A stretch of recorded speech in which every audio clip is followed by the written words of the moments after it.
La tirelire. Il y avait beaucoup de jouets dans la chambre des enfants. Tout en haut de l'armoire, il y avait une tirelire en terre en forme de cochon. Elle portait au dos une fente naturelle qui avait été agrandie avec un canif, afin que puissent y entrer aussi les rixdales d'argent, et 2 y étaient venus, sans compter beaucoup d'autres pièces. Le cochon était si bourré qu'il ne pouvait plus tinter, et c'est le summum de ce que peut atteindre un cochon tirelire. Il était au-dessus de l'armoire et voyait de haut tout ce qui était dans la pièce. Il savait bien qu'avec ce qu'il avait dans le ventre, il pouvait acheter le tout, et cela lui donnait bonne conscience. Les autres y pensaient aussi, mais ne le disaient pas. On avait d'autres sujets de conversation. Le tiroir de la commode était entr'ouvert et une grande poupée s'y leva. Elle était un peu vieille, son cou était raccommodé. Elle regarda dehors et dit « Ah, allons jouer à la dame, ça nous occupera. » Et il y eut un tohu-bohu. Même les tableaux se retournèrent contre le mur. Ils savaient qu'ils avaient un envers, mais ce n'était pas histoire de protester. On était au milieu de la nuit. La lune éclairait par la fenêtre et fournissait l'éclairage gratis. Le jeu allait commencer, et tous étaient invités, même la voiture d'enfant, bien qu'elle fît partie des jouets vulgaires. « Chacun est bon à sa façon, disait-elle. On ne peut pas être tous nobles. Il faut bien que le travail se fasse, comme on dit. » Le cochon tirelire fut le seul qui reçut une invitation écrite. Il était trop haut pour que l'on crût qu'il pourrait l'entendre, et il ne répondit d'ailleurs pas, car il ne vint pas.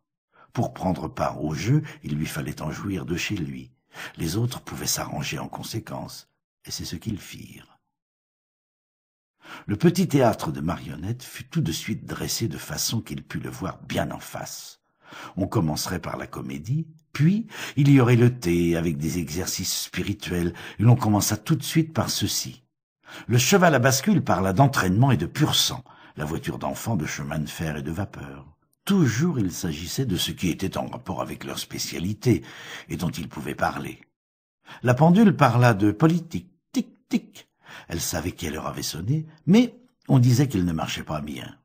La canne se tenait droite, fière de son bout ferré et de son pommeau d'argent.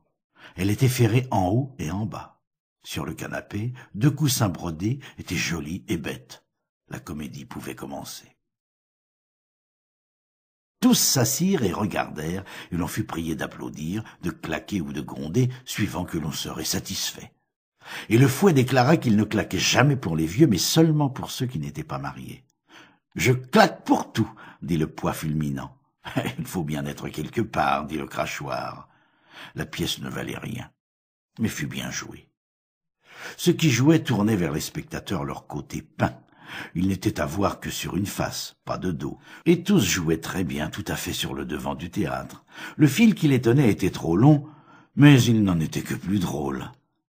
La poupée raccommodée fut si émue que son agrafe se défit, et le cochon tirelire fut si ému à sa façon qu'il résolut de faire quelque chose pour quelqu'un des acteurs, le mettre sur son testament, comme celui qui, le moment venu, serait déposé avec lui dans un monument funéraire.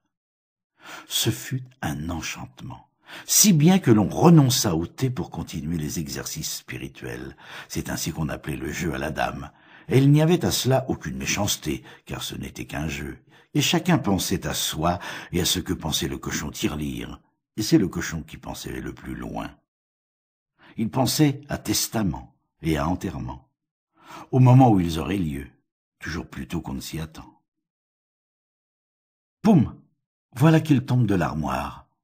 Il est par terre, en morceaux.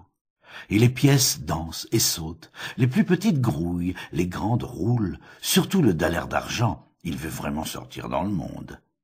Et il y alla, en effet, et elles y allèrent toutes, et les morceaux du cochon allèrent dans la boîte à ordures, mais, au-dessus de l'armoire, il y eut le lendemain un nouveau cochon tirelire en terre, qui ne contenait encore aucune pièce, et par suite ne pouvait pas teinter non plus. Il ressemblait en cela à l'autre.